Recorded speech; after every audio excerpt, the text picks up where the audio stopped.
बिस्मिल्लाहिर्रहमानिर्रहीम। अस्सलाम वालेकुम नादरीन, आप यूट्यूब चैनल देख रहे हैं। मैं इमरान खान। नादरीन, सबसे पहले तो पाकिस्तान की आवाम हार मानने को तैयार ही नहीं है।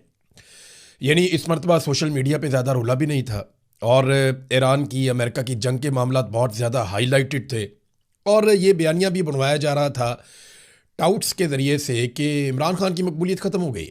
बहुत सारे जो सहाफ़ी हैं, बहुत सारे दानश्वर हैं, उन्होंने कॉलम लिखना शुरू कर दिए थे। उन्होंने तज्जिया करना शुरू कर दिया था कि इमरान खान इररेलिवेंट हो गए। बहुत सारे लोग कह रहे थे कि अब तो सूरत हाल बिल्कुल बदल चुकी है और इमरान खान को रेलिवेंट रखने के लिए अब बड़ा जोर लगाना पड़ेगा। तो ख़त्म शुद्ध वाला बयानिया इमरान खान के बारे में बहुत ज़्यादा चल रहा था। इतने में पाकिस्तान तहरीक इंसाफ ने एक अनाउंसमेंट की और उन्होंने कहा जी मर्दान में जलसा है। इमरान खान साहब ने कहा जी वहाँ पे आना है और ये उनके ऑर्डर के ऊपर हो रहा है। अच्छा, इस दफ़ा जो है वो उस तरह की उम्मीद नहीं थी कि लोग ऐसे निकल कर आएंगे, लेकिन जलसागाह से जो मनाजर हमने देखे, बहुत बड़े पैमाने पर लोग निकल आए। पाकिस्तानी हार मान ही नहीं रहे। पाकिस्तान की एस्टेब्लिशमेंट मेरे ख्याल में आज सर पकड़ के बैठी होगी। बहुत सारे लोगों को तैयारी करवाई गई थी, उन्हें बताया गया था कि आपने रोला डाल देना, आपने ये कहना है कि देखा फेलियर हो गया, पाकिस्तान तहरीक इंसाफ फारिग हो गई, अब कोई भी उनके बारे में बात नहीं करता। तो मैंने एक दिन पहले जो सर्वे करवाया था आसिम मुनीर बमुकाबला इमरान खान, हालांकि बड़ी ज्यादती है। एक सरकारी मुलाजिम जो तनख्वाह लेता है पाकिस्तानियों से, उसका एक कौमी सतह के लीडर के साथ कोई मुकाबला हो नहीं सकता, मुमकिन नहीं है। यानी सरकारी मुलाजिम का मुकाबला तो एक एमपीए के साथ भी नहीं हो सकता। लेकिन मुझे इमरान खान साहब से मुकाबला इसलिए करवाना पड़ा कि सारी पॉलिटिकल पार्टीज ने उनको अपने लीडर के तौर पे उठाया हुआ है और पाकिस्तान के मीडिया ने भी उनको एक बहुत बड़े आलमी प्लेयर और लीडर के तौर पे उठाया हुआ है। तो मवाजना करवाया तो 93.1% लोग इमरान खान के साथ खड़े हुए और आसिम मुनीर साहब के साथ कितने खड़े हुए? 6.9%। सारी पॉलिटिकल पार्टीज की सपोर्ट के बावजूद उन दिनों में जब उनके लिए बहुत कोशिश की जा रही है। अब पाकिस्तानी जो है वो एक दफा फिर निकला है और देखें, जिस बंदे को पाकिस्तानी पसंद करते हैं वो जलसागाह में नहीं था, सिर्फ उसका फोटो लगा के उन्होंने जलसा किया है। और जलसागाह में बहुत सारे ऐसे लोगों ने भी तकारीर की जिनको लोग पसंद नहीं करते या जिनसे लोगों को गिले शिकवे हो सकते हैं। फिर भी लोग इमरान खान के सिर्फ नाम पर निकले। लोगों को पता था कि इमरान खान वहां नहीं आएगा, लोग जानते थे कि हम इमरान खान को नहीं देख पाएंगे, ना सुन पाएंगे, लेकिन फिर भी उसके नाम पर लोग इकट्ठे होते हैं आज भी। इसे कहते हैं मकबूलियत।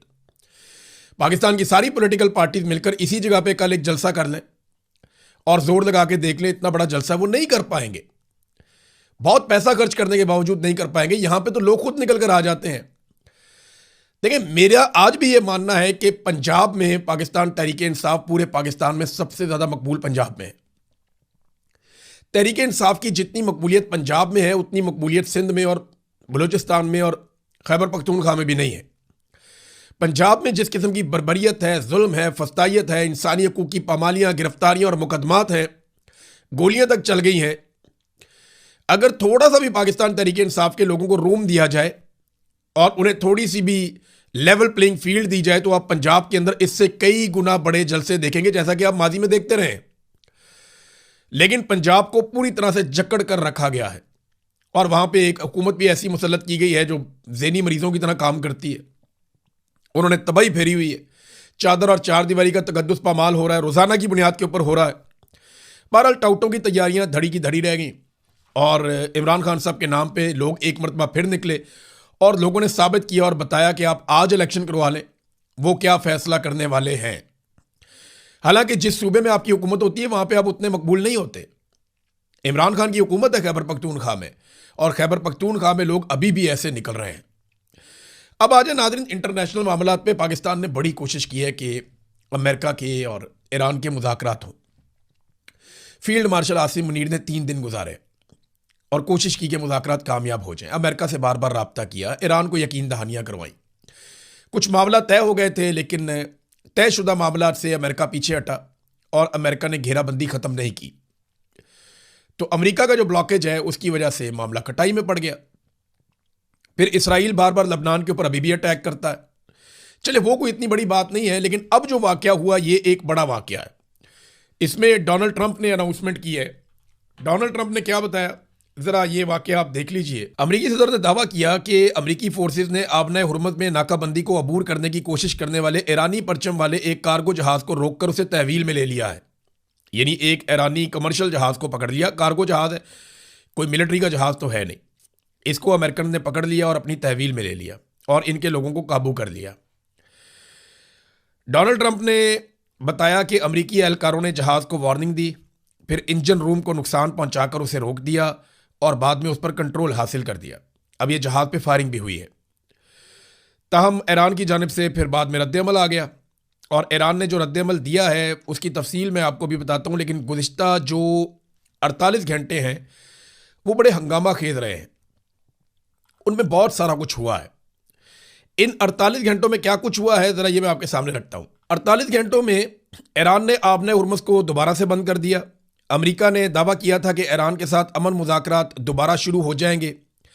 फिर इन्हीं 48 घंटे में ईरान ने अमेरिका के साथ इन अमन मुज़ाकरात से पीछे हटने का ऐलान कर दिया। उन्होंने कहा जी कि अभी हम मुज़ाकरात नहीं कर सकते। देखिए, ईरान की जानिब से जो मौक़िफ़ आ रहा है ना वो बड़ा सादा है।